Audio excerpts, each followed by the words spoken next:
प्रसन्न आणि छान वाटतंय. कारण पहिल्यांदाच मला मॉडेल कॉलनीमध्ये धनुष्यबाणावर मतदान करायची संधी मिळाली. तर मतदान गुप्त असतं. आता माझं मतदान तर जगजाहीर आहे.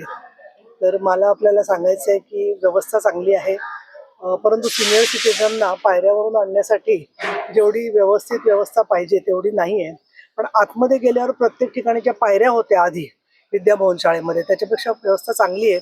परंतु झालंय काय की मतदार यादीमधले जे जुने मतदार होते म्हणजे जे वयाने जास्त झालेत उलटे त्यांना इकडे केलेलं आहे शिफ्ट आणि बाकीचे जे मतदार आहेत ते तिकडे आहेत. प्रत्येक ठिकाणी पायऱ्या या शाळांमध्ये असतातच की ज्या चढताना सिनियर सिटीजनना त्रास होतो. रांगेत उभं राहायला सुद्धा रांगेत फार अपुरी जागा आहे.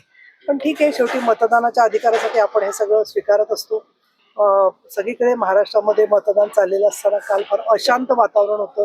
परंतु त्याच्यामुळे मतदान आहे आणि निवडणूक आहे याची जाणीव मतदारांपर्यंत झालेली आहे.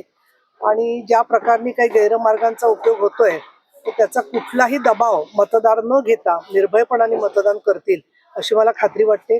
पुणे शहराच्या मध्ये प्रत्येक ठिकाणी काही वॉर्डांमध्ये जाऊन आले मी. प्रत्येक ठिकाणी उत्साहाचं वातावरण आहे. काही ठिकाणी मोबाईल आत नेत असताना दुजाभाव केला जातोय अशी तक्रार पण माझ्याकडे आलेली आहे. काही लोक जे एकटे येतात त्यांना मतदान करण्याच्या आधी त्यांचा मोबाईल कुठे ठेवायचा कळत नाहीये आणि मग मोबाईल ठेवून द्या म्हटल्यावरती ते परत जात आहेत. अशा सुद्धा तक्रारी काही ठिकाणून आल्या आहेत.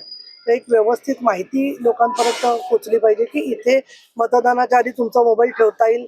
ते आता या क्षणी जरी शक्य नसलं तरी आलेल्या मतदारांना गाईड करण्यासाठी एखादा अधिकारी बाहेर सुद्धा त्यांनी अधिक जास्तीचा ठेवायला पाहिजे किंवा बोर्ड लावायला हवं होतं असं मला वाटतं. पण याच्या पलीकडे अतिशय चांगलं वातावरण आहे आणि आम्हाला उत्तम प्रकारे लोकांचं सहकार्य मिळेल असं वाटतं. अशांत वातावरण होतं असं म्हणताय, नेमकं कोणामुळे हे अशांत वातावरण झालं, कोण त्याला जबाबदार आहे? नाही, एकतर सातत्याने इतर पक्ष जे आहेत लढतीमध्ये ते कसे अदृश्य आहेत हे दाखवण्याची दोन मोठ्या पक्षांमध्ये फार मोठी चुरस चाललेली आहे.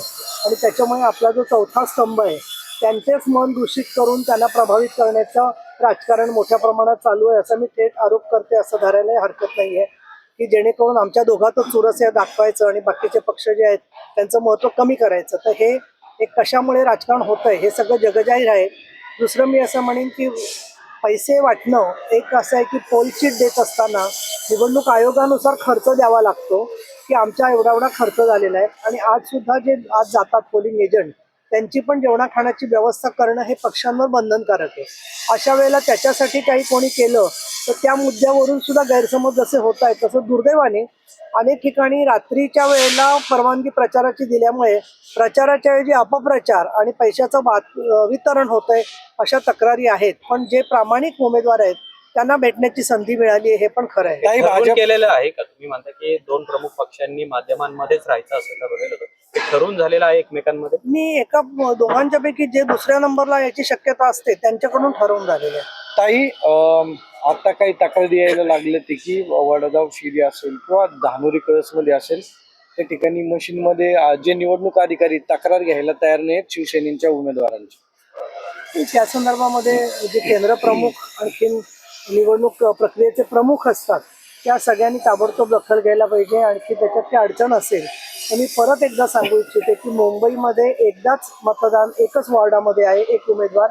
बाकी महाराष्ट्रामध्ये सगळीकडे प्रभाग असल्याने 4 वेळेला मतदान करणं गरजेचं आहे.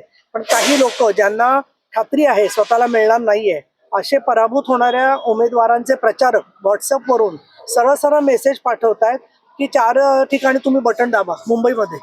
म्हणजे हजारो लोक जर का असं खोटं करायला लागले तर मतदार जो आहे तो गोंधळून जाऊ शकतो की आपल्याला 4 मतपत्रिका मिळाल्याच नाहीये तर मग आपल्या उरलेल्या मतांचं काय झालं. आणि परत तुमच्या मार्फत विनंती करते की मुंबईमध्ये एका वॉर्डामध्ये एक मतदान आहे आणि उर्वरित सर्व मग पुणे आहे, बाकी अकोला आहे, अमरावती या सगळ्या ठिकाणी 4 प्रभाग आहेत आणि त्यामुळे 4 वेळेला आपल्याला बटन दाबायचंय याची जाणीव सुशिक्षित मतदारांनी ठेवली पाहिजे. आणि निराधार बातम्या ज्या आहेत त्या व्हॉट्सअपवरून पाठवणाऱ्या लोकांच्या बद्दल ताबडतोब कारवाई सुद्धा गरजेची आहे. चंद्रकांत पाटील यांनी आता आकड्यांचं गणित मांडलेलं आहे. मुंबईमध्ये भाजपला 90 जागा आणि शिवसेनेला 40 जागा मिळतील. हे मान्य आहे तुम्हाला?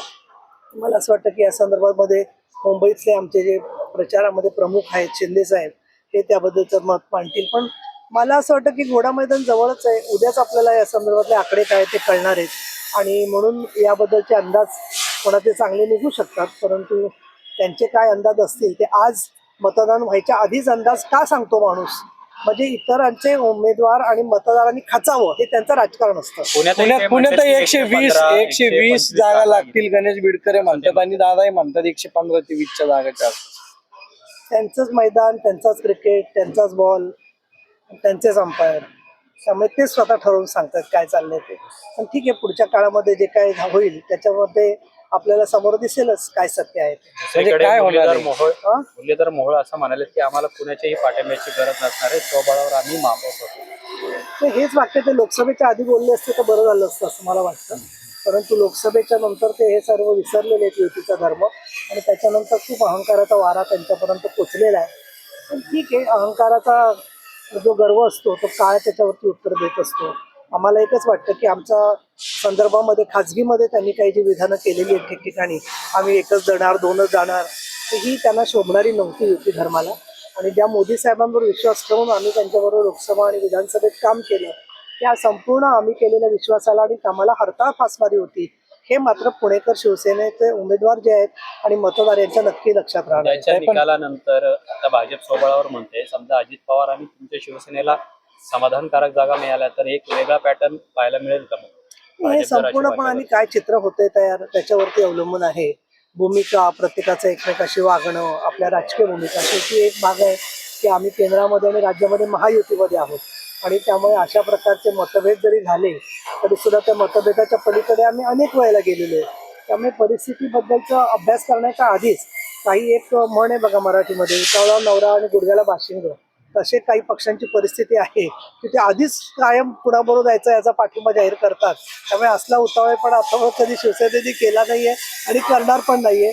माननीय शिंदे साहेब आम्हाला जसं मार्गदर्शन करतील ते आम्ही स्वीकारणार, आणि जे काही असेल जनतेच्या हितासाठी ते आम्ही त्याप्रमाणे आमची भूमिका असेल. काही ज्याप्रमाणे भारतीय जनता पार्टीने अर्थात जे पुण्यातले प्रमुख नेते आहेत मुरलीधर मोहोळ यांनी ज्या प्रकारे तुम्हाला फसवलं, धोका दिला म्हणता येईल युती करू म्हणून, याची दखल घेऊन योग्य वेळी त्यांना उत्तर दिलं जाईल या सगळ्या गोष्टींचं. मला असं वाटतं त्यांनी राजकारणामध्ये काही आम्हाला ज्यांची युती करायची की नाही याच्याबद्दल वरून त्यांना सांगण्यात आलं म्हणून त्यांनी ती युतीची चर्चा केली होती.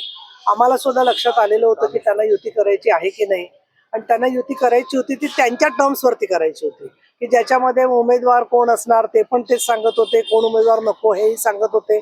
अशा प्रकारे आमचे दंगेकरांसारख्या जे आमचे उमेदवार होते त्यांच्या घरात आम्ही 2 तिकीटं देणार नाही अशी त्यांनी भाषा वापरली होती. हे आम्हाला कधी कुठलाही स्वाभिमानी पक्ष या गोष्टी मान्य करणार नाहीये, आणि धडा वगैरेचा प्रश्न नाहीये. मला असं वाटतं की या निवडणुकीमध्येच त्यांना जे काही परिश्रम करायला लागलेले आहेत त्याच्यामध्ये त्यांना त्याची जाणीव झाली असेल. ठीक आहे, चला.